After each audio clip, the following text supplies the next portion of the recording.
Hello friends, మీరు చూస్తున్నది Charvi channel అండి. చూడండి, ఇక్కడైతే నేను చూపిస్తున్నాను మీకు వాటర్ మిలన్ అండి. గ్రీన్ పుచ్చకాయ చూడండి ఎంత బాగా అయిందో. జస్ట్ మేము పూల మొక్కల్లో చిన్న విత్తనాలు వేసామండి అంతే, కానీ ఎంత బాగా కాసిందో చూడండి. జస్ట్ ఓన్లీ ఇంట్లో ఉన్న వేస్టేజ్, ఆకుకూరలు కూరగాయల వేస్టేజ్ వేసామండి. ఎంత బాగా అయిందో చూడండి. అసలు మామూలుగా అయితే అసలు నేను అవుతుంది అనుకోలేదండి. చిన్న చెట్టు, చాలా చిన్న చెట్టు, కానీ చాలా చాలా బాగా అయిందండి. ఎంత రెడ్డిష్గా ఉంది చూడండి.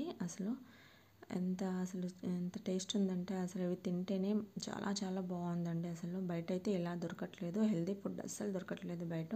కొంచెం ఓపిక చేసి మనం కూడా ఇంట్లో చిన్న మొక్కలుగా పెంచుకుంటేనండి మనకు చాలా బెనిఫిట్స్ ఉంటాయండి.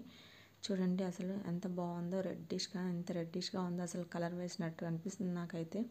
ఎంత బాగుంది చూడండి. మా పిల్లలైతే చూడగానే అసలు వెంటనే తీసుకొని తినేస్తున్నారు. చూడండి ఎంత బాగుందో. మీరు కూడా ట్రై చేయండి. ఈ వీడియో నచ్చితే లైక్ చేయండి, షేర్ చేయండి, సబ్స్క్రైబ్ చేయండి.